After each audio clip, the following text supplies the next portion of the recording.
सहना भवतु सहनौ भुनक्तु सह वीर्यङ्करवावहै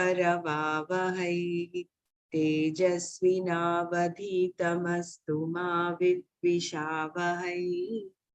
ॐ शान्ति शान्ति शान्तिः। नारायणं नमस्कृत्य नरं चैव नरोत्तमं देवीं सरस्वतीं व्यासं ततो जयमुदीरयेत्। ॐ श्रीकृष्ण परमात्मने नमः। अथ श्रीमद्भगवद्गीता दशमोऽध्यायः विभूतियोगः। श्रीभगवानुवाच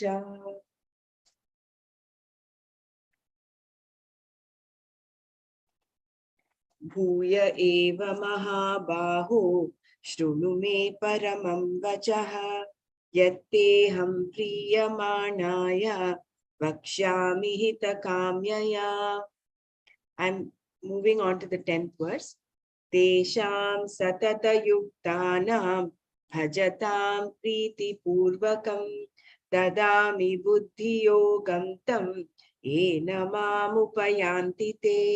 तेषामेवानुकम्पार्थम् अहमज्ञानजं तमः नाशयाम्यात्मभावस्थः ज्ञानदीपेन भास्वता। अर्जुन उवाच परं ब्रह्म परं धाम पवित्रं परमं भवान् पुरुषं शाश्वतं दिव्यम् आदिदेवमजं विभुम् आहुस्त्वां ऋषयः सर्वे देवर्षिर्नारदस्तथा असितो देवलो व्यासः स्वयं चैव ब्रवीषि मे सर्वमेतद्वृतं मन्ये यन्मां वदसि केशव न हि ते भगवन् व्यक्तिं विदुर्देवान् दानवाः स्वयमेवात्मनात्मानं वेत्थत्वं पुरुषोत्तमा भूतभावनभूतेश देवदेव जगत्पते वक्तुमर्हस्य शेषेण दिव्या ह्यात्मविभूतयः याभिर्विभूतिर्भिर्लोकान् इमां त्वं व्याप्य तिष्ठसि कथं विद्यामहं योगिं त्वां सदा परिचिन्तयन् केषु केषु च भावेषु चिन्त्योऽसि भगवन्मया विस्तरेणात्मनो योगं विभूतिं च जनार्दन भूयः कथय तृप्तिर्हि शृण्वतो नास्ति मे मृतम्। श्रीभगवानुवाच हन्त ते कथयिष्यामि दिव्या ह्यात्मविभूतयः प्राधान्यतः कुरु श्रेष्ठ नास्त्यन्तो विस्तरस्य मे अहमात्मा गुडाकेश सर्वभूताशयस्थितः अहमादिश्च मध्यं च भूतानामन्त एव च।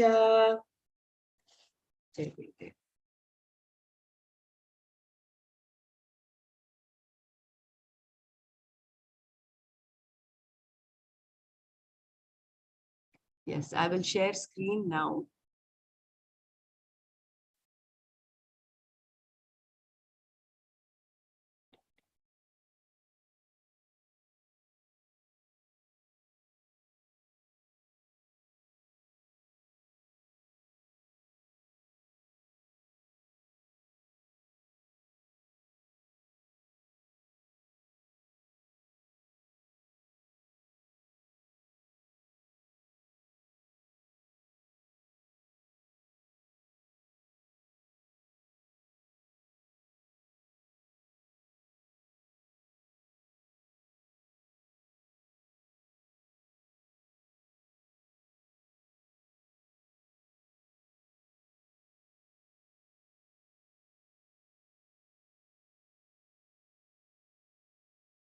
I think we stopped at chapter as the shloka number 7. Let me just go through the chapter 16 one. We stopped, we finished 18, you know. You finished 18 yesterday? Okay. Yeah, I mean, unless you want to read it again. No, that's fine. I think we'll move forward from there. Yeah, Sri Bhagavanu Vacha, that one is... We started from Bhagavanu Vacha, right? Okay. Yeah. This is what Arjuna says. Vistarenatmano yogam vibhutincha janardana bhuyah kataya triptirhi shrinvato nasti me mritam. Please describe again in detail the wonder and the glory of yourself, O Lord, because I, the listener of this nectar, have no satisfaction. As Ishvara the Lord, you have unique capacities like omniscience and omnipotence, called yoga in this verse. These manifest in the creation as glories, vibhutayaha, like the sun and the moon, which are the glories of his power. Again, O Janardhana, please describe to me in detail your glory. Vistarena vibhutin bhuyaha kathaya. Yeah, we learned this also, no? Janardhana is the one who destroys people of improper conduct. Dushta Janan Ardayati iti Janardhana. Also, the second meaning is, it is, your destruction means to discipline by giving karma phala. One is going, the other is asking or for requesting, yachana. You can just read it, Dr. Brahmara. It's just a short paragraph. I'll read it, okay. Yeah. Just give a second.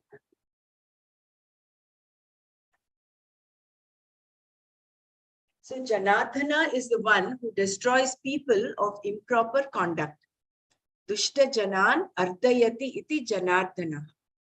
Here, destruction means to discipline by giving karma phala. There are two meanings for the root ardh in the word Janardhana. One is going, gamana. The other is asking for or requesting, yachana. Shankara gives two meanings for Janardhana using both senses of the root.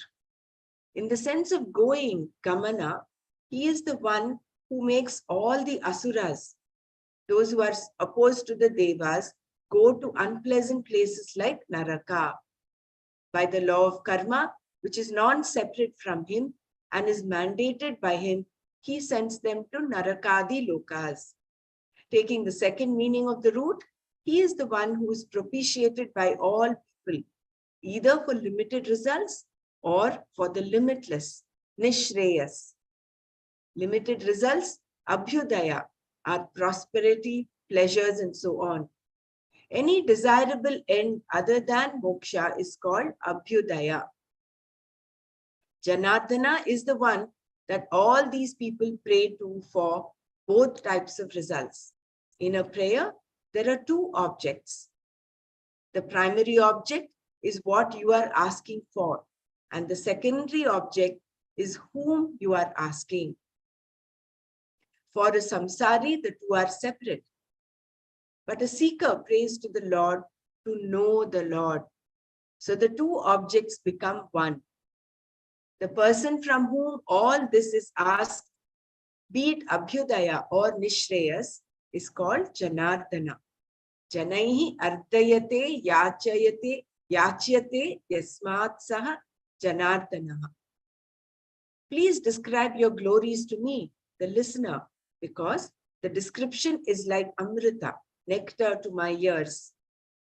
Amrita is anything that satisfies you or gives you happiness. Shankara says that Arjuna refers to the words coming out of Krishna's mouth as amrita. For me, there cannot be enough of it.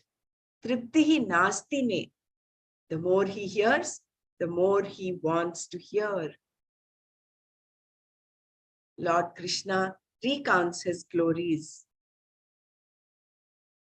Shri Bhagavanu Vacha Hantate Kathayishyami Divya Hyatma Vibhuttayaha Pradhanyatah Kuru Shreshta Nastyanto Vistarasya Me.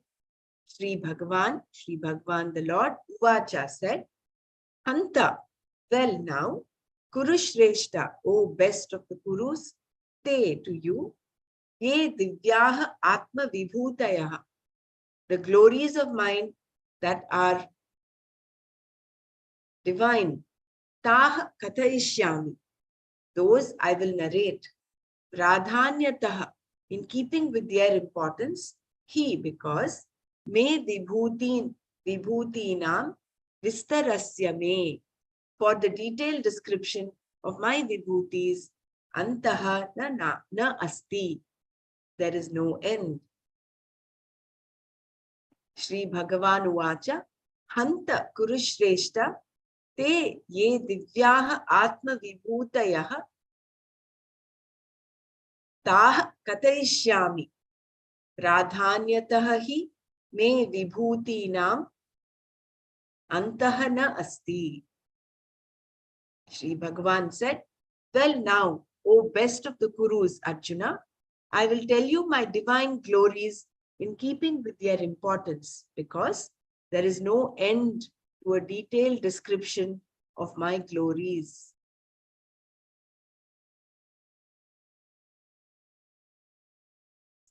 अहमात्मा Gudakesh सर्वभूताशयस्थितः अहमादिश्च मध्यञ्च भूतानामन्त एव च.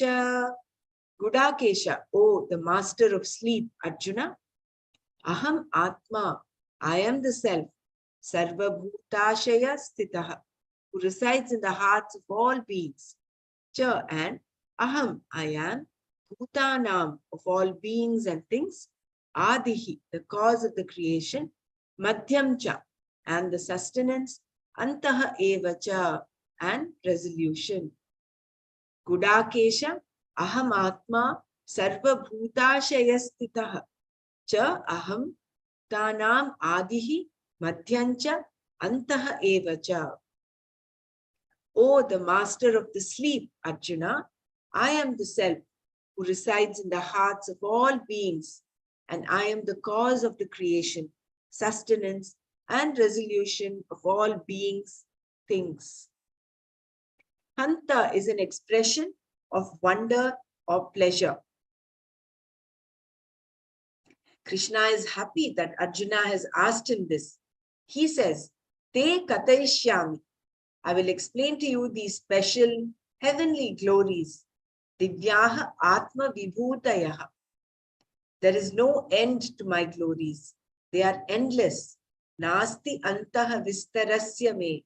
Therefore, I will enumerate them in keeping with their importance. Pradhanyataha.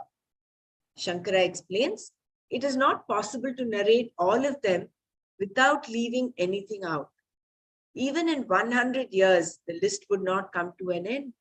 Therefore, Bhagavan says that he would tell Arjuna a few important ones among them. Firstly, you said you want to meditate. Then meditate upon yourself, for I am yourself. Aham Atma. Instead of glorifying Ishvara, just know yourself, for you are that Ishvara and all the glories belong to you. Gudakesha is the one who has mastered sleep. The word Gudaka means sleep. One who has mastered this Gudaka is Gudakesha.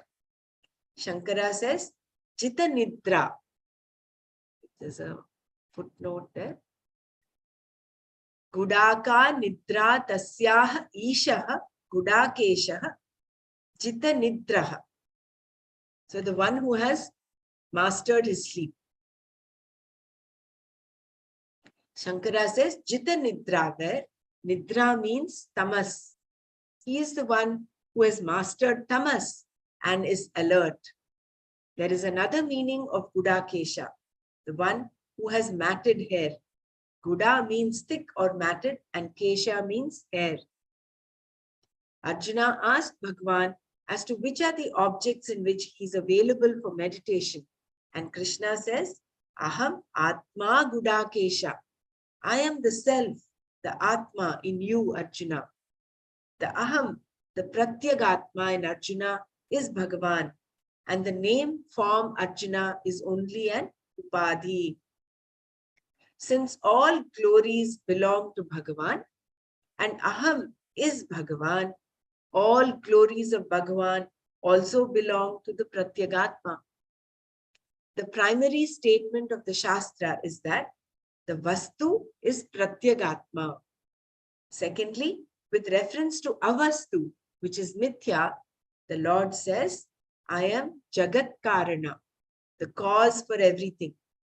And I am the one who obtains in the buddhi of all beings, Sarva Bhuta Ashaya Stitaha, as the Pratyagatma. So, first you have to recognize me as yourself. The statement, Aham Atma Gudakesha Sarva Bhutashaya Stitaha is an equation. That Atma, which obtains in the buddhi of all beings, I am. The predication is between Aham and Atma, where the adjective to Atma is Sarva Bhutashaya Stita. That Atma which resides in the heart of all beings, I am. Aham here means Ishvara. So, Ishvara is predicated to Atma. This Atma obtaining in all beings is Paramatma. That I am, Aham Asmi. If you want a primary form of contemplation upon Ishvara, then contemplate on the Pratyagatma. Nididhyasana is another anga of Shravana, the Shastra Vichara, which is the real means for knowing. Shankara says that it is to be meditated upon always. Nityam Dhyeyaha. Bhagavan says, in all the various objects that I am now going to narrate to you, I should be meditated upon. I am available for appreciation there. How is this so? Aham Adihi Bhutana. I am the efficient and material cause of the creation, the one because of whom the creation of all things takes place. Then, Madhyancha, I am the sustaining cause, Sthiti Karana of all the bhutas or beings. The sustenance of all beings is because of me. And I am Antaha, the cause into which they resolve. In the end, they come back to me, the material cause, Upadana Karana. This being so, any object is me and can be meditated upon as me. Any value which is intrinsic in the manifested form is me, like sugar in the sugar cane. You may love sugar, that is your personal value, but in the sweetness in the sugar, you can see Bhagavan, because it is this sweetness which makes sugar cane what it is. With this understanding, we can see that Ishvara is available for invocation in any object that has some glory. Being the Abhinna Nimitta Upadana Karana, nothing is separate from him. There are countless names and forms, all of which are available for meditation. But then you only see your ego surfacing as an admirer with reference to certain objects.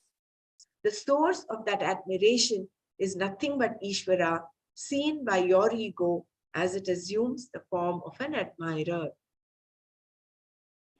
Since Ishvara is the cause for creation, sustenance, and dissolution, naturally, anything here is an object of meditation. Ishvara can be invoked in any given form. Still, in certain places, he is invoked more easily. I think I will read some of these paras one more time. So he says, I'm there in every aspect of creation, although I will tell you my vibhutis, my glories, in the order of pradhanyataha, in the order of importance. So he starts with saying, I am Atma Gudakesha. He tells him, I am Atma. So firstly, you said you want to meditate. That is what Arjuna said in the beginning. He says, I want to go away to Rishikesh, wherever, and meditate. So he said, you want to meditate. Then meditate upon yourself, for I am yourself. Aham Atma. Instead of glorifying Ishvara, just know yourself, for you are that Ishvara, and all the glories belong to you. So he's like hitting the hitting the bullet. It's the bullseye right in the beginning. It says Aham Atma. And Gudakesha, the meaning is the one who has mastered sleep. Gudaka is sleep, and one who has mastered, or he's mastered Nidra, is called Gudakesha. And Nidra here is considered Tamas. So he is the one who has mastered Tamas and is alert. The other meaning is matted hair. Then Arjuna asked Bhagwan as to which are the objects in which he is available for meditation. And he says, Aham Atma Gudakesha. I am the self, the Atma in you, Arjuna. The Aham, the Pratyagatma in Arjuna is Bhagwan. And the name form Arjuna is only an Upadhi. Since all glories belong to Bhagwan and Aham is Bhagwan, all glories of Bhagwan also belong to the Pratyagatma. The primary statement of the Shastra is that the Vastu is Pratyagatma. Secondly, with reference to Avastu, which is Mithya, that is all the names and forms, the Lord says, I am Jagat Karana. So he does not negate that. He says, because he's going to talk about his glories. First, he says, you just meditate upon Aham Atma. But if your focus is on the Avastu, he says, I am Jagat Karana, the cause for everything. And I am the one who obtains in the buddhi of all beings, Sarva Bhuta Shayastita, as the Pratyagatma. So first you have to recognize me as yourself. Then the statement, Ahamatma Gudakesha Sarva Bhuta Shayastita is an equation. That Atma which obtains in the buddhi of all beings, I am. So that Atma equals I am. And that Atma is Paramatma. And the Atma is, Aham is Ishvara. So there's an equation there. So if you want a primary form of contemplation upon Ishvara, then contemplate on the Pratyagatma. Nididhyasana is another Anga of Shravana, the Shastra Vichara, which is the real means for knowing. Shankara says that it is to be meditated upon always. Nityam Dhyeyaha. This thing, this aspect of Ahamatma Gudakesha Sarva Bhuta Shayastita, this aspect needs to be meditated upon always. Bhagwan says, in all the various objects that I am now going to narrate to you, I should be meditated upon. I am available for appreciation there. How is this so? Because Arjuna asks him, no, what are the glories? How do I know in what forms should I meditate upon? Aham Adihi Bhutana. I am the efficient and material cause of the creation, the one because of whom the creation of all things take place. Then Madhyancha, I am the sustaining cause, Sthiti Karana of all the Bhutas. The sustenance of all beings is because of me, and I am Antaha, the cause into which they resolve. In the end, they come back to me, the material cause, Upadana Karana. This being so, any object is me and can be meditated upon as me. Any value which is intrinsic in the manifested form is me. Yesterday we learned about that intrinsic value and the superimposed value, right? So the intrinsic value, the Pratyagatma, in any form is Bhagwan, is Atma, is Ishvara. Like the sweetness in sugar. With this understanding, we can see that Ishvara is available for invocation in any object that has some glory. Being the Abhinna Nimitta Upadana Karana, Abhinna is the one that is not divided. Abhinna Nimitta Upadana Karana. He is the material as well as the intelligent cause. Nothing is separate from him. There are countless names and forms, all of which are available for meditation. But then you only see your ego surfacing as an admirer with reference to certain objects. That is the veil of Maya, which brings up that ego that comes up and says, I am admiring. I see these objects, I see these glories, and it is the I that is seeing that. So that ego surfaces up. The source of that admiration is nothing but Ishvara, seen by your ego as it assumes the form of an admirer. Since Ishvara is the cause for creation, sustenance, and dissolution, naturally, anything here is an object of meditation. Ishvara can be invoked in any given form. Still, in certain places, he is invoked more easily. I'm just reminded of when the Shraddhatraya Vibhaga, actually in chapter 18, he talks of different forms, different people, the tamasic people, rajasic people, the sattvic people, who they invoke. The tamasic people, they invoke all the bhuta, pretas, ganas and all that. The rajasic people, they invoke yaksha and rakshasas and all that. And then the sattvic people invoke the devas, they invoke Ishvara himself. So it depends. He can be invoked in any form. Adityanamaham Vishnu Jyotisham Raviram Shuman Marichir Marutamasmi Nakshatranamaham Shashi. From here on, it is just a enumeration of all his glories. Adityana, among the Adityas, Aham Vishnu, I am Vishnu. Jyotisham, among the luminaries, Ravihi, the sun. Amshuman, the one who has rays. Marutam, among the Maruts, Marichihi, Asmi, I am Marichi. Nakshatranam, among the luminaries seen at night, Aham Shashi, I am the moon. Adityanam, Aham Vishnu, Jyotisham, Ravihi Amshuman, Marutam Marichaha Asmi, Marichihi Asmi, Nakshatranam Aham Shashi. Among the Adityas, I am Vishnu. Among the luminaries, the sun, the one who has rays. Among the Maruts, I am Marichi. Among the luminaries seen at night, I am the moon.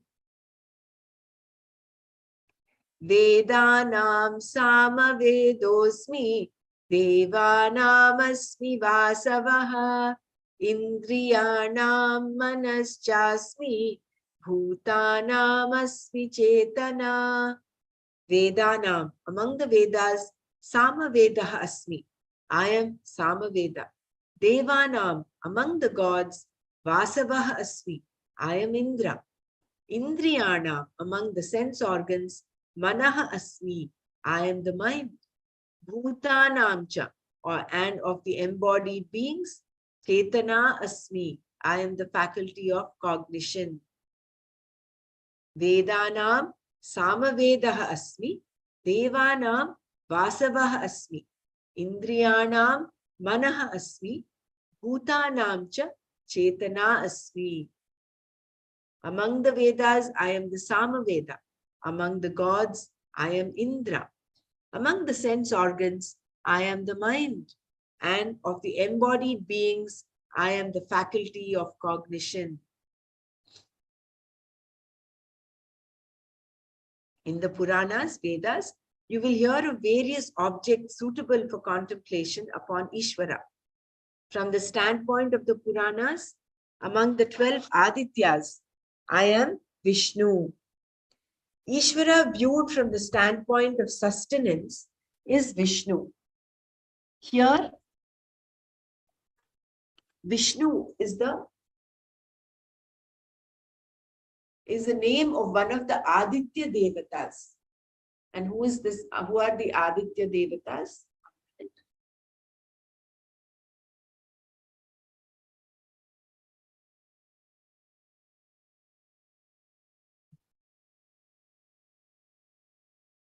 The Adityas are 12 in number, and they are Dhata, Mitra, Aryama, Rudra, Varuna, Surya, Bhaga, Vivaswan, Pusha, Savita, Twasta, and Vishnu.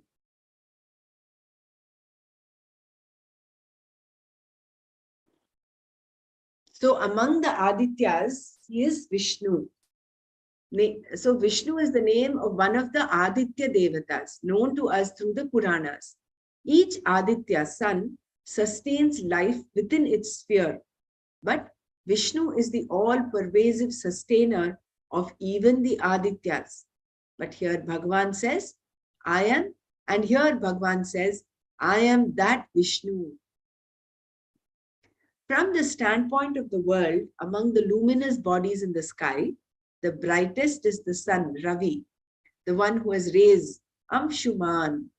The sun is the center of our solar system, the energizing factor because of which the earth has life. So, among the luminous bodies, I am the life-giving sun. In the Shruti, there are several Devatas mentioned. Among them are the Marut Devatas. Among these Marut Devatas, I am Marichi. Among the luminous bodies visible in the night sky, Nakshatras, I am the moon, Shashi, the brightest. There is another interpretation of this. Nakshatra means the place one goes to. Nakshate gacchati, goes yajamanaha, the performer of the rituals, etat, to this place, iti nakshatraha. Nakshate gacchati yajamanaha etat iti nakshatraha. So where the performer of rituals goes, that is nakshatra. That is the second meaning of nakshatra. So among the luminous bodies visible in the night sky, nakshatras, I am the moon, Shashi, the brightest. There is another interpretation of this. Nakshatra means the place one goes to. Due to the efficacy of certain rituals, one goes to lokas, which are called nakshatras. Among all these nakshatras, Chandraloka is one of the better ones. And this Chandraloka is different from Chandra, the moon. In all of these, the one who obtains is Ishvara, and his vibhuti is what is pointed out here. The glory of the Devatas or the glory of the luminaries is nothing but the glory of Ishvara. So the topic is not which Devata is to be worshipped, but that an object is what it is because of the glory of Ishvara. This is what is to be understood here. So we should not get carried away by the enumeration of his glories. We should understand that the glory is Ishvara.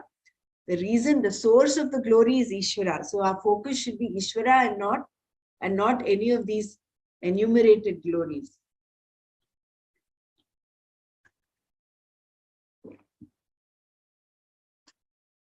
Among the Vedas, I am the Sama Veda. All four Vedas talk of the glories of Ishvara. In each, the first portion discusses karmas or rituals and the law of karma, which is non-separate from Ishvara. It reveals the Lord as the one who presides over the law of karma, karmadhyaksha, and as one who is the karma phaladata, the one who gives the results of actions. For the performance of a ritual, punya is the karma phala, something that is the cause for a favorable result, but considered by you as luck because it is not visible. The Shastras call punya. It can be gained by the performance of certain rituals. That a particular ritual will produce a particular result is Ishvara's mandate. Therefore, in that very karma is Ishvara. The means, sadhana, is Ishvara. And the end that is sought, the sadhya, is Ishvara. The entire karma kanda talks indirectly of Ishvara in this way. The Jnana Kanda reveals Ishvara directly. So, all the Vedas talk about Ishvara. Among them, I am Samaveda, says the Lord. In the Samaveda, all the mantras are sung. That is, they are recited in a simple musical form. The singing is more than mere recitation. Therefore, the Samaveda stands out among the recited Vedas. Another reason, though weak, is that the Samaveda has the famous Mahavakya Tattvamasi. So among the Vedas, I am the musical and pleasing Samaveda, says Bhagavan. So this does not again mean that the other Vedas are not important. Again, he is only picking and choosing. He says, my glories cannot be enumerated in total because they are limitless. You can go on and on and on. But he's only picking up some of them in which they are most prominent. Among the various devas, I am Indra. Indra is the lord of the devas, the most exalted among them. His elevated status is due to Ishvara alone. So, the glory of Indra is Ishvara. In Indra, who is the most exalted of devas, we invoke Ishvara.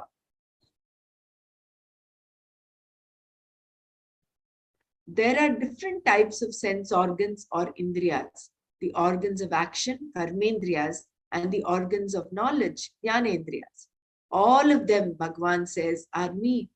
But among them, I am the mind, because all senses have the mind as their basis. It is through the mind that we gain the knowledge of the world, and through the mind, we order the karmendriyas to perform their actions. The mind is behind the sense organs as a receiving organ that receives data from all sense perceptions. And it is the seat of desires which are fulfilled by the karmendriyas.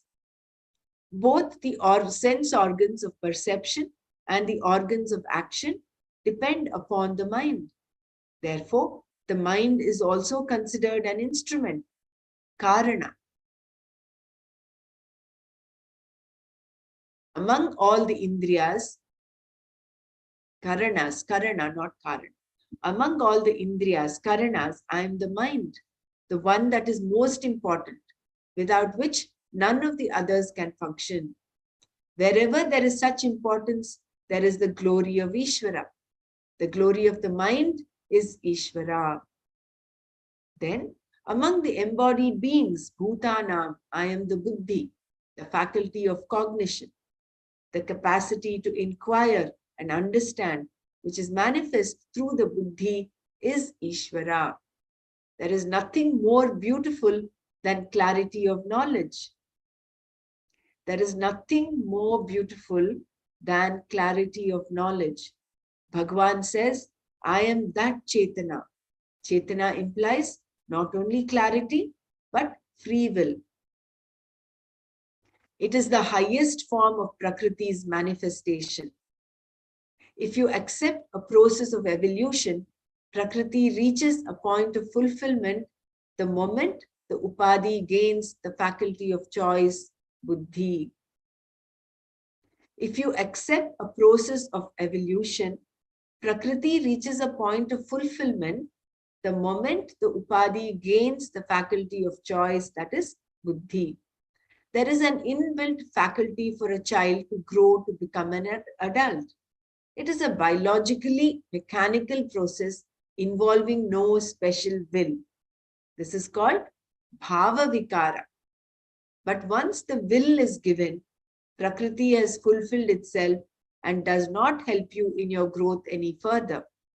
You have to use the will you have been given to grow into a mature person. And you can grow up to the point where you discover you are infinite. That is the highest manifestation of Ishvara as a being.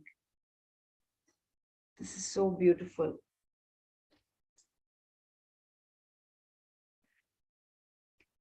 So among the I'll read this one more time.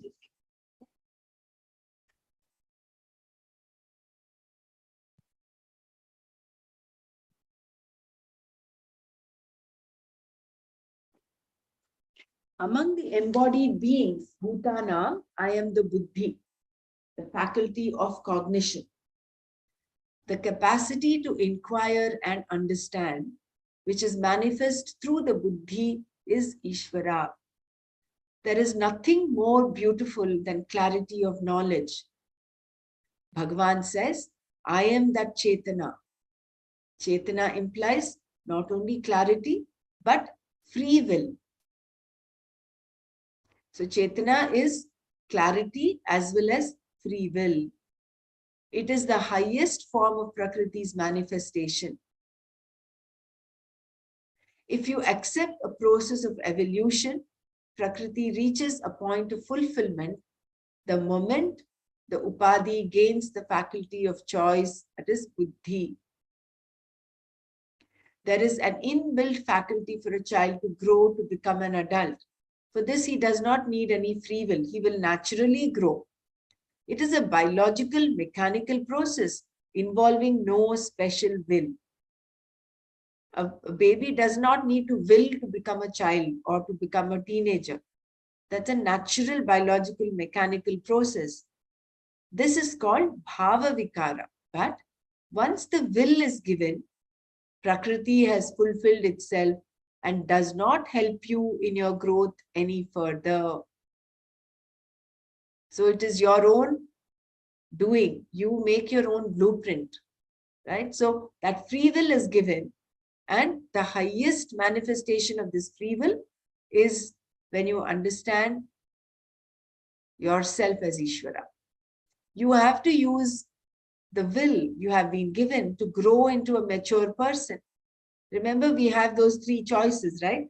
Kartum shakyam, akartum shakyam, and anyatha va kartum shakyam. We can do, we don't need, we cannot do, and we can do it differently. And you grow up to the point where you discover you are infinite. That is the highest manifestation of Ishvara as a being.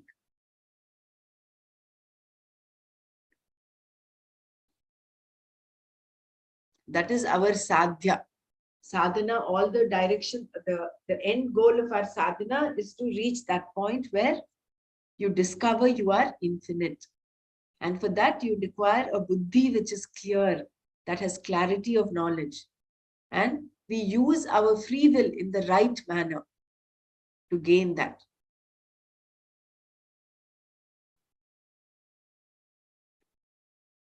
Rudranam Shankarashasmi Vittesho Yaksha Rakshasam Vasunam Pavakaschasmi Merushikarinamaham.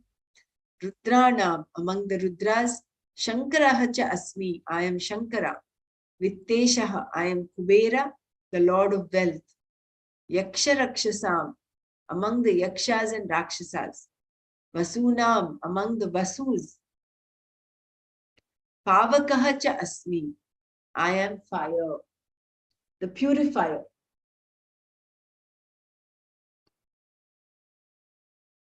Meruhu Aham, I am the Meru, Shikarinam, among the snow-peaked mountains.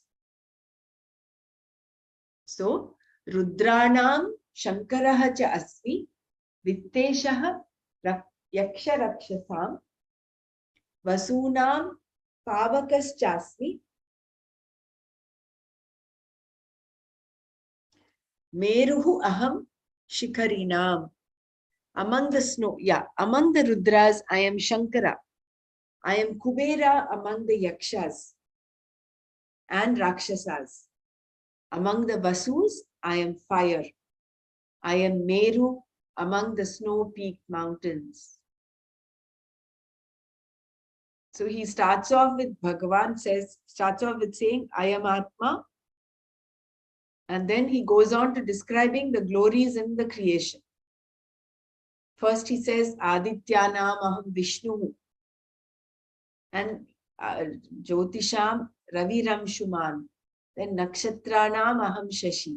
And now he's coming to Rudra. Then Indriyanam Manaschasmi Bhutanam Asmi Chetana. Now he's coming to Rudranam Shankaraschasmi Vittesho Yaksha Rakshasam Vasunam Pavakaschasmi Meru Shikari Namaha. Now Bhagavan talks about the 11 Rudras found in the Puranas and the Shruti. Among them, I am Shankara. Earlier, he told us that he is Vishnu, the sustainer among the Adityas. Now he reveals that he is Shankara, the destroyer among the Rudras. Sham karoti iti Shankara. The one who blesses is called Shankara. In the tradition, he is looked upon as Shiva and worshipped for moksha, as the destroyer of ignorance and its product, samsara and dukkha. In the word Upanishads, the root Sat means that which causes the disintegration of samsara by putting an end to ignorance. Avasadayati. Because destruction is involved, Shiva is always by the one who wants moksha.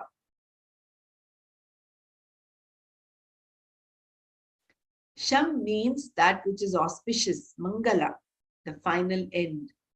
By destroying ignorance, he gives the ultimate end, which is moksha. And there is nothing more auspicious than moksha.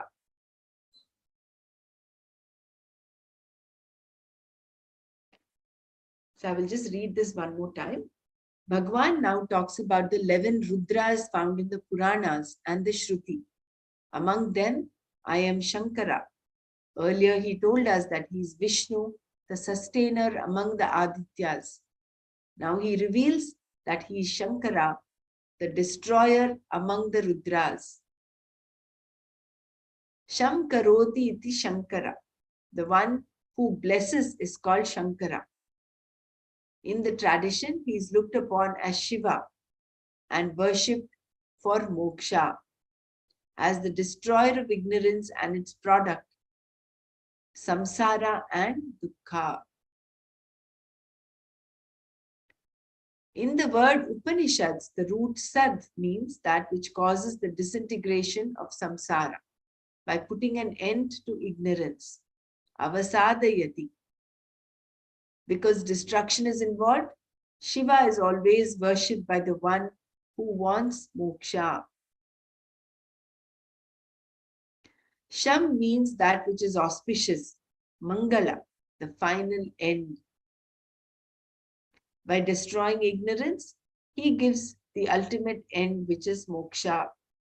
And there is nothing more auspicious than moksha.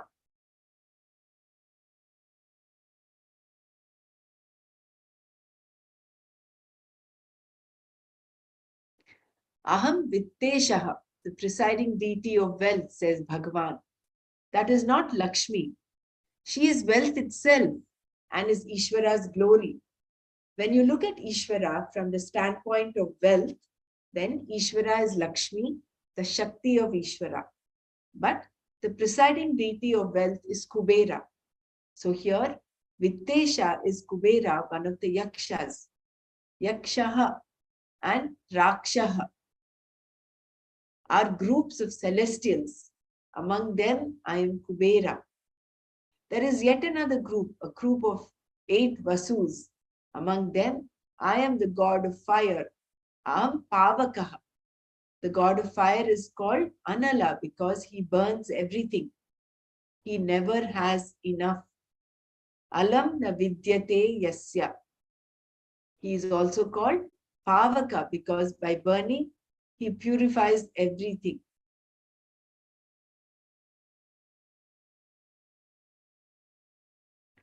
Then he talks of the mountains. There are 2 types of mountains, Shikaris, those with peaks, and Ashikaris, those without peaks. Here Bhagwan refers to mountains that have peaks. Among them, I am Meru.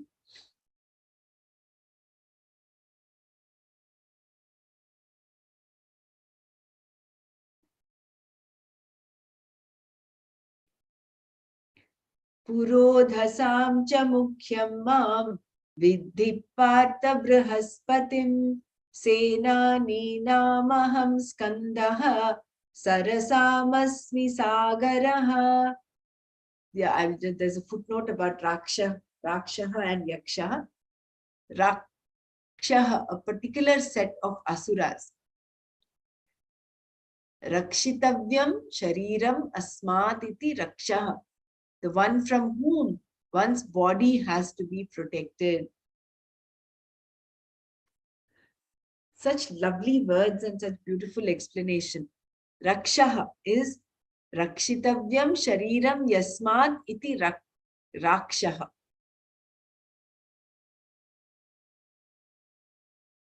The one from whom one's body has to be protected. The Vasus are 8 in number. They are Dhara, Dhruva, Soma, Ahas, Vayu, Agni, Pratyusha and Prabhasa. Yeah, this is all part of our learning in scriptures, and it is a good exercise for our memory to remember these. Partha, O Arjuna, Purodhasamcha, among the priests, Mukhyam, the chief, Brihaspatim, Brihaspati, Mam Vidhi, may you know me to be. Senaninam, among the commanders in chief, Aham Skandaha, I am Skanda. Sarasam, among the reservoirs of water, Sagaraha Asmi, I am the ocean. Partha, Purodhasam cha mukhyam, Brihaspatim, Mam Vidhi. Senanim, Aham Skandaha. Sarasam, Sagaraha Asmi. Arjuna, may you know me to be Brihaspati, the chief among the priests. Among the commanders in chief, I am Skanda. Among the water reservoirs, I am the ocean. Puraha means in future. So, Purodhas is the one who helps you gain punya in the future by performing rituals. Puraha agre, in future, I'm reading the footnote. Yajamanam dadati, helps the one who performs the ritual in gaining punya, iti purodhas. Senam nayati, swavasam apadayati, iti senani. The one who leads the Sena, the army, that is the one who keeps the army under his control. So, Puraha means in future. So, Purodhas is the one who helps you gain punya in the future by performing rituals, etc. That is a priest. Even kings bow down to priests. Yet, among the priests, there is one who is above all the rest. That is Brihaspati, the guru of Indra and the king of the Devas. Brihaspati, the guru of Indra, the king of Devas. Even the king of the Devas bows to Brihaspati, the guru of the Devaloka. I am that Brihaspati who is the chief, Mukhya, among the royal priests. Senani Nam, among the commanders in chief who lead the army, I am Skanda. Skanda is Lord Subramanya. In the Puranas, he is referred to as the general of the Devas. Deva Senadhipati. Lord Subramanya is also called Skanda or Shanmukha and is invoked for protection from any type of fear.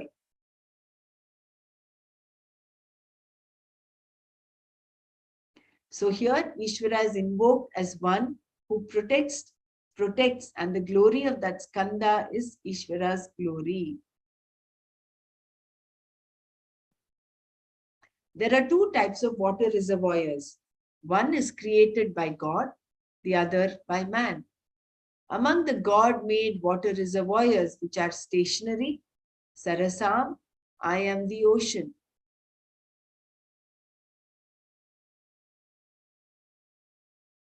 Sagara. This does not include the flowing rivers which he talks of later. So here he says among the natural stationary water reservoirs, I am the mighty ocean.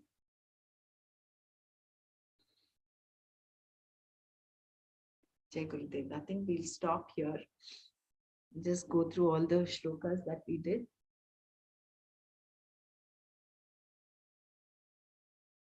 We started from 18 we did yesterday. Let me just go through that.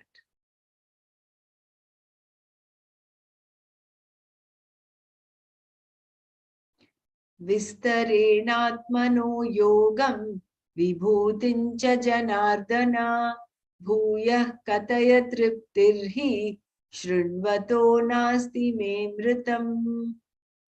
Please describe again in detail the wonder and the glory of yourself, O Lord, because I, the listener of this nectar, have no satisfaction.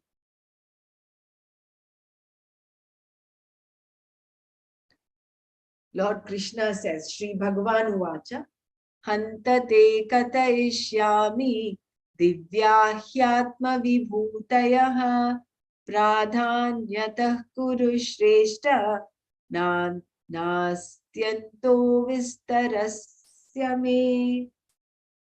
So he says, Bhagavan says, well now, O best of the Kurus, Arjuna, I will tell you my divine glories in keeping with their prominence or importance, because there is no end to a detailed description of my glories. Aham atma gudakesha sarvabhutashayastitaha aham adischa madhyancha bhutanamanta evacha. O the master of the sleep, Arjuna, I am the self who resides in the heart of all beings, and I am the cause of the creation, sustenance, and dissolution of all beings, things.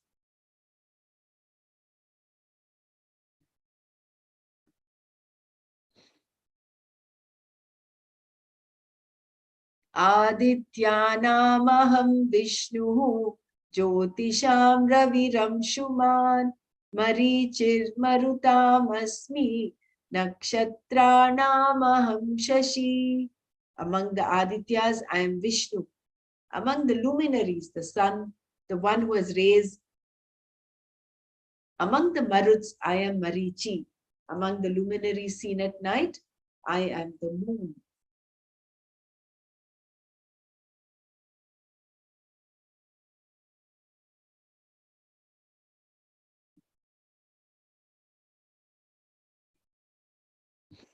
Rudranam Shankarasjasmi Vittesho Yaksharakshasam Vasunam Pavakasyasmi Merushikharinamaham. Among the Rudras, I am Shankara. I am Kubera among the Yakshas and Rakshasas. Among the Vasus, I am fire. I am Meru among the snow-peaked mountains. Purodhasam cha mukhyam mam viddiv partha bruhaspatim senani namaham skandaha sarasamasmi sagaraha.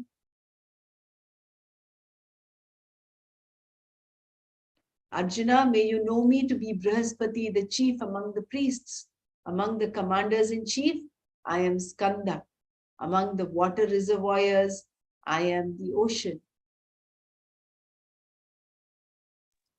The verse 22nd, I think we missed it. Did I miss the second one? 22nd one? And 22nd. Yeah, the Vedanam Samaved. Oh, sorry. Oh, I'm sorry. Yeah, no problem. Yeah. Thank you for bringing it up. Yeah. Vedanam Samavedosmi Devanamasmi Vasavaha Indriyanam Manaschasmi Bhutanamasmi Chetana. So, among the Vedas, I am the Sama Veda. Among the gods, I am Indra. Among the sense organs, I am the mind.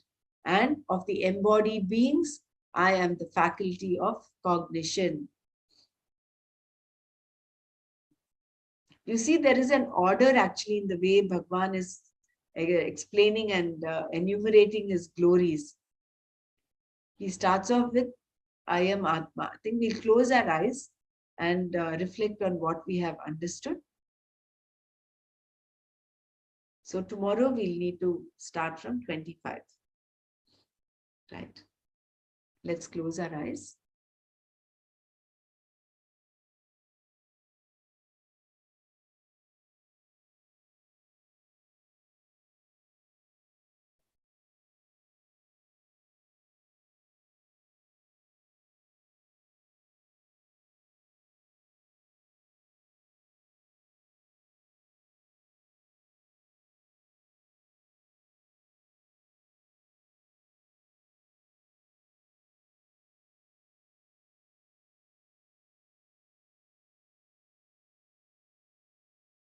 Jai Gurudev.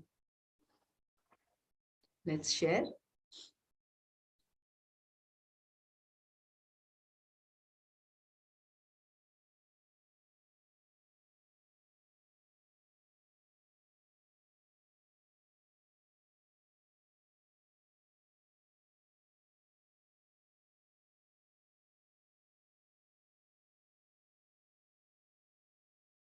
So Arjuna goes on to ask Bhagwan, let me know. I know he acknowledges that Krishna is Ishvara and that he is the only one who is eligible to talk about his glories.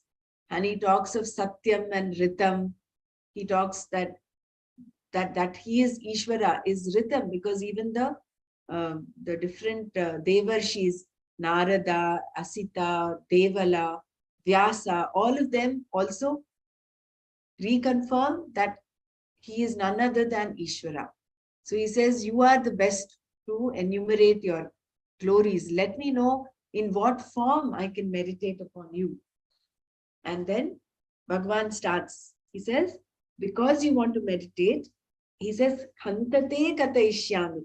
I will tell you very well. I'll tell you Atma Vibhutayaha. Pradhanyata Kurushreshta Vistarasya me. So he says, I'll tell you in the order of importance. So he starts off with saying, I am Atma Gudakesha. So meditate upon me. Bhutanam, Bhuta, what is that thing? That is Ahamatma Gudakesha. Sarvabhutas Pita. Sarvabhutashaya Stitaha. The one who resides in all beings. So meditate upon me, and that you are. So all the glories of Atma, glories of Ishvara are the glories of Atma, and therefore the glories of that Pratyagatma. So this I is nothing but the Pratyagatma, that intrinsic value of everything is Ishvara. The sweetness of sugar, the strength in anything. And then he goes on to explaining that because that is the one aspect. One is you meditate upon I am Atma, this Atma. But then if you're going out into creation and looking for things out there in the avastu, the Vedanta talks of vastu. He says, focus on the vastu.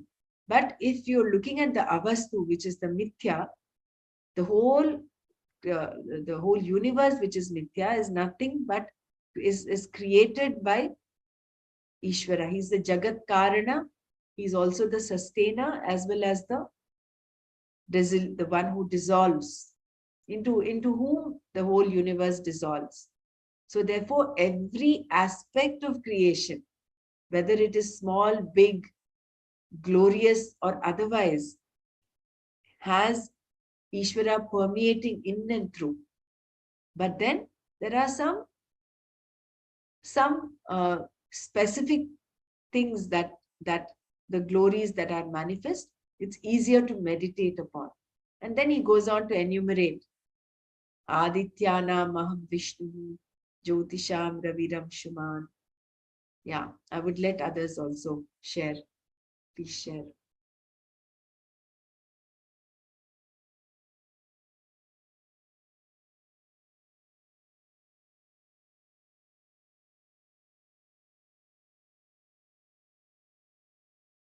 Then he talks of The Buddhi. equation that you Yes, go ahead. mentioned, right? Yes. Or did that Atma Gudakesha Sarvabhuta Ashya Sthitaha is an equation. So that's the one you were saying, right? Atma is to abstain in the buddhi of all beings. Yeah. Atma is Sarvabhuta Ashya Sita. Ashya Sita. That Atma resides in the heart of all beings. So we when we meditate ourselves like Agam Brahmasmi or the contemplate on that, then that you are that Ishvara and all the glories belongs to Ishvara's, that becomes you. That's what he mentions, right? Yes. The contemplate on Pratyagatma. So Pratyagat. basically that Pratyagatma. So he's so again, after that, basically he mentioned. Mm, I mean, of course, there's talk about Siddhikarana, Upadhakarana, and all that, but then I kind of, yeah, that about the sweetness in the sugar. I mean, the sugar cane, he becomes that intrinsic thing is the sweetness is the glory of Bhagavan. So he's that is Ishvara. So he not put value on the sugar or the cost of the sugar or whatnot. So that becomes superimposed part. Then he goes on to say among Adityas, um, he is Vishnu and and the luminaries, the sun, which is the ray with the the sun, who one has rays. That's what that was like. Maruts among Maruts, that is Marutsi. I don't. I forgot what Maruts. Marichi means. Marichi. Yeah, I think even I don't have a clear idea of that. I forgot what the Marichi means. Like I remember that one guy. He comes in that Ramayana. His name is Marichi. The Ravana asked Marichi to hide himself like a That is uh, Maricha. That is different. This is Marichi. Mari. Oh, this is That is different Marichi. Maricha. Okay, okay. I don't And know then whether same Maricha is this Marichi this is. I know, like they say so many different names, right? Maruts, Yakshas, and all that. So among that kind of people, I don't know. Um, maybe we had go to Nana's Correct. video. Nana's video and listen. Yeah. Maruta, Marut is actually, if I remember right, it is the wind. Marut, Marutam, Marut. Mm, Among the Maruts, Marichihi. It's not okay. Maricha. Maricha is the one you are referring to in Ramayana. Oh, I'm okay. not aware if they are the same. Okay. Marichi. This is Marichi. Hmm. Among the night nakshatras, the luminaries, it gives us moon. Yeah, I Then think some Renuji has posted something. Rishi mm, Marichi. Rishi Marichi or Marichi literally means a ray of light from either the moon or the sun. And mm, Marichi is the chief of the Maruts, the shining ones. He is the Manasa Putra of the cosmic creator Brahma, who created Marichi from the eyes. He is one of the 9 Brahmanas alluded to in the Puranas. This is from Wikipedia, is it, Dr. Renu? This mm, Google. This is Yeah. Google mm, Acharya, Rishi Marichi mm. or Marichi. Yeah. Okay. Maybe it's the Okay. same Maricha that is referred to. Not sure. Mm, Ray of light from either the moon or the sun. Maruts. See, basically, all of them are nothing but different aspects of creation in descending order. If you see, he talks of Atma first, talks of the Pratyagatma, and then he comes on to talk about the Vishnu, then Vishnu, who is pervading all the whole universe, and then yeah. he talks of Mm, Maruts, and yeah. then he talks of The um, sun, the moon, and the moon, and he yes, slowly and comes down. mhm, He's coming going down on to the Veda and the uh, Vedas. Indriyas. Then he becomes the manas and Yeah, the intelligence among the living beings. I mean, the beings that he says. Uh, Bhutanam Asmi Chetana. This Chetana. this is such a beautiful thing, no? This Chetana. Bhutanam Asmi Chetana. And he talks of Chetana here as clarity of understanding as well Hmm. as will. Cognition, yeah. Hmm. See, Free. it is there in and through everybody, including a person who's sattvic, rajasic, as well as tamasic. But a Hmm. person who is As tamasic, well, we have cognition is more of recognition, right? I mean, more of recognition, more of yeah, the cognition. discrimination. So the person who has tamas, who's tamasic, also has, he's there, but he's residing in a very minute form. That free will Hmm. has not found its expression. Whereas in a person who's sattvic, who's a mumukshu, Hmm. it has found its complete expression, so to say, in that Hmm. he wants to evolve, he wants to mature. Whereas a tamasic person is not even interested in that. So Hmm. how much of that free will that we exercise and develop, to that extent we have that clarity, we have that the growth or evolution in this life, Hmm. isn't it? So Yeah, that among the devas, he said, and he said vasava Vasava, vasava is Indra. Indra. Yeah. So, like, see, that's why I'm saying, like, we have to remember this Vasu, Vasava, Mm. everything sounds the But same. Vasunam is different. Vasuhu is different.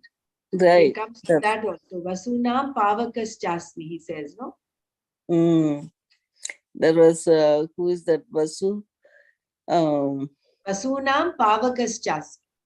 Pavaka uh, is the sun, is the fire, sorry, uh, fire. So here he says Rudranam Rudrana, is Jasmi, Shankara's, Shankara's Chasmi, and then Yaksha Gita, Rakshasam Vittesha. Vittesha is Kubera. Kubera, right? So he says, don't mistake for the Lakshmi and for the wealth. Then he gives Kubera is one of the yakshas, right? He's Yeah. yaksha. Rakshanam, Rakshasas also. Among the yakshas and Rakshasas, he's Kubera. Vasunam among the Vasus, that he became Pavaka. I am fire, the purifier. So Vasus is the one of the Vasus Agni. Oh. Meru is I am the peaked mountains and non-peaked mountains. Among that is the peaked mountain Meru. And the snow-peaked mountain. Wow.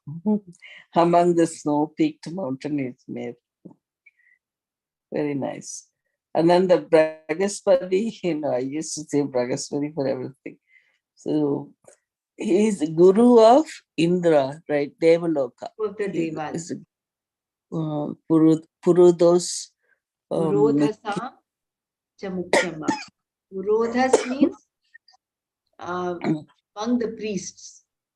Right. Puraha also means in future. Mm.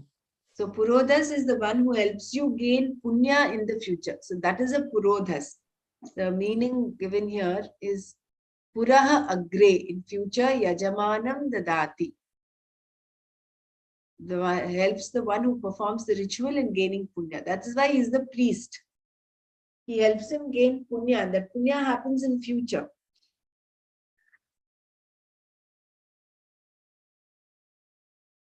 And among the Senaninam, among the commanders in chief, I am Skanda. Yeah, and then the mountain. In the previous one, it said mountain, and here it's ocean. Yeah, it's considered a reservoir. It is not flowing. No, it is like a still Right. body, so to say. Water So one is reservoir. created by nature, the other is created by man. One is created by God, the other is by man. So of those created by God, Sarasam Asmi Sagara. I am the ocean of all the water, God-made water reservoirs. So beautiful. It's so wonderful to see how Bhagavan is describing his own glory himself.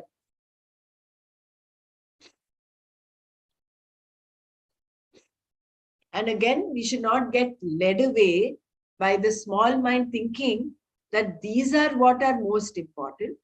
Everything else is not. So that will become belittling his glory. His glory runs in and through creation. It's there in every aspect of creation.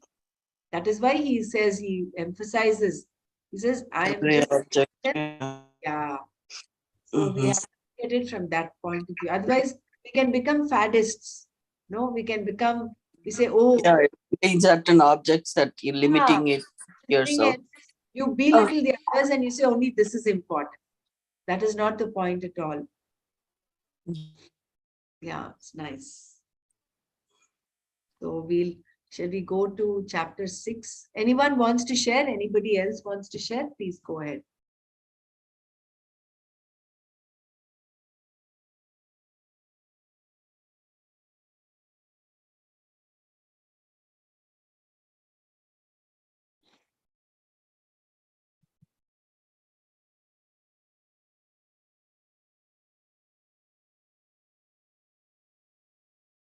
So the last but one shloka, Bhagavan says in chapter 6, Tapasvibhyodhiko yogi, Tapasvibhyodhiko yogi, Jnanibhyopi matodhikaha, Karmibhyaschadhiko yogi, Tasmad yogi bhavarjuna.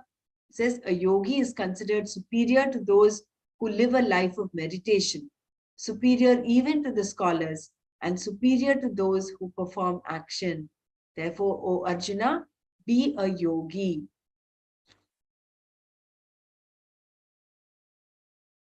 Shall I read this one more time?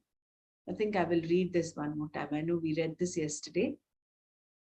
Here, Adhika means Utkrishta, the best, the most exalted, in terms of what a person has to be. Krishna has already defined the most exalted person as a yogi, a definition that he repeats in the next verse, as we shall see.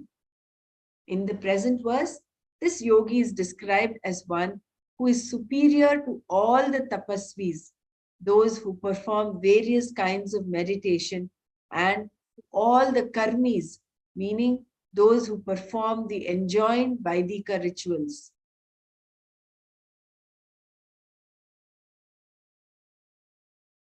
Both types of people, tapasvis and karmis, are mumukshus and are in no way being condemned here. In fact, they are people who engage in their respective activities for the sole purpose of becoming the yogi who is the most exalted of them all. The one who either pursues dhyana yoga, contemplation on Atma as Brahman, or who has already accomplished it, having gained this knowledge. Such a yogi is definitely superior to these two types of people, said here. So who is this yogi that Bhagavan is referring to and who he is asking Arjuna to become is the most exalted of those of the mumukshus. He is either pursuing dhyana yoga, contemplation on Atma as Brahman, or who is already accomplished it. Scholarship alone does not give one the vision. The tapasvi is not one who has to find a particular end. Rather, the very tapas has to resolve into this yogi alone. Thus, it can be said that the yogi is superior to the tapasvi. Tapasvibhyaha adhikaha yogi. In the same way, the yogi is superior to the scholars. Jnanibhyaha adhikaha yogi. Here the word jnani refers to the one who knows the Veda. They can recite it and they may even know the meaning of the words. However, one does not gain the knowledge, the vision of the Veda by mere scholarship alone. There has to be a commitment to this knowledge and its pursuit for there to be any possibility of gaining the vision of sameness in all beings. Since this verse is about a yogi who already has the knowledge, scholarship that is talked about here must necessarily exclude Vedanta. Therefore, Jnani has to be taken as someone other than the yogi under discussion. Shankara clarifies this point in his commentary to this verse by referring to Jnanis as those who have scholarship, Panditya, with reference to the meaning of the Veda, Shastrartha, specifically the first portion of the Veda, the Purva Mimamsa Shastra. We can also include the Vedanta Shastra here, since scholars can know the meaning of the words without understanding that it is the meaning of themselves. However, Vedanta Shastra would usually not be included here because the verse itself is Vedanta Shastra. These scholars then are those who have scholarship in all other Shastra but the Vedanta Shastra. And their scholarship has to pay off in the form of this yoga, a yoga characterized by clear vision of the Vastu, the truth of everything. Already having this vision, the yogi is said to be superior to the scholars.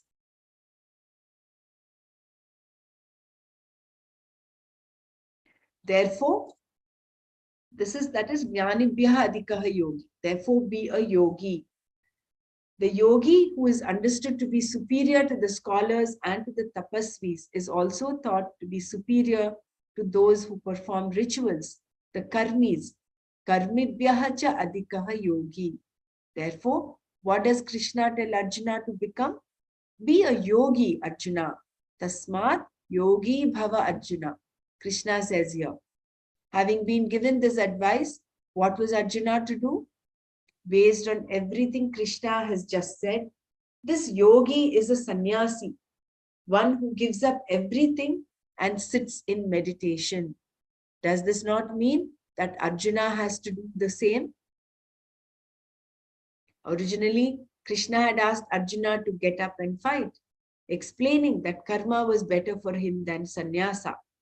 Here, whereas now Krishna is telling him to become a yogi, a sannyasi. What does Krishna mean by all of this? Again, then Arjuna was confused. First a karma yogi, then a yogi. The point Krishna is making here is that first, one lives a life of karma yoga in order to gain a mind that is prepared for the knowledge. Then one becomes a yogi, a sannyasi. In other words, you have to become a yogi after being a karma yogi. This is what Krishna means when he says, be a yogi, Arjuna, yogi bhava Arjuna, which means karma yogi bhava Arjuna. Yogi here means one who is firmly established in the clear vision, samyak darshana nishtha, which means a sannyasi. Become that sannyasi, Arjuna. Krishna is saying, you need not give up your karma or anything. Running away is not going to help you in any way. You must work towards becoming that yogi who has the clear vision. Therefore, become that yogi. Why does Krishna compare this yogi to other yogis here? Once the word yogi is mentioned, all kinds of ideas come to mind. Therefore, which yogi should I become becomes the question. Because everyone wants to become the best person, the most exalted person, Shreshta Purusha. Krishna compares the yogi with the tapasvis, the panditas, and the karmis. Having said that the yogi is superior to all of them, he urged Arjuna to become that most exalted yogi. Krishna defines yoga here in the 6th chapter of the Gita as dukkha samyoga viyoga, dissociation from association with sorrow. The verse presently under study has to be understood in the context of this definition and in terms of everything Krishna has said previously. The sameness of vision, seeing oneself in all beings and all beings in oneself, is all part of what he has said. That the yogi discussed here is one who has the vision is made very clear in the next verse. I think we'll go to the next verse tomorrow. So, tapasvibhyodiko yogi jnanibhyopi madodikaha karmibhyasyadiko yogi tasmat yogi bhavarjuna. Therefore, become a yogi.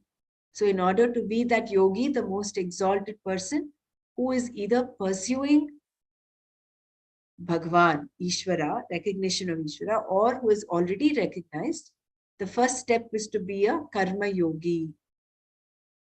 Why? To prepare the mind for this knowledge. So, a karma yogi is much better than just being a tapasvi or a scholar, a jnanibhyaha, or even a karmibhya. Karmibhya is the one who just does the karma kanda of the Vedas, who does all these rituals. So instead of just doing that, don't fritter your lifespan away by doing this, this, and this. Be a karma yogi first, so that you can have your raga dveshas under check. And then once you've got that antakarana shuddhi, side by side, of course, you're seeking this knowledge. You approach the guru, seek knowledge. And once there is that antakarana naischalya, along with that, you also practice dhyana yoga to gain that antakarana naischalya. And once that is there, knowledge has no choice but to reveal itself. Ignorance has to go.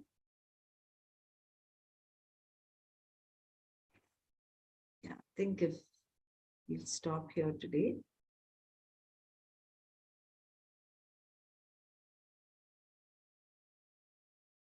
Om Loka Samasta Sukhino Bhavantu. Om Shanti Shanti Shanti. Om Tat Sat Shri Krishna Arpanamastu. Jai Gurudev.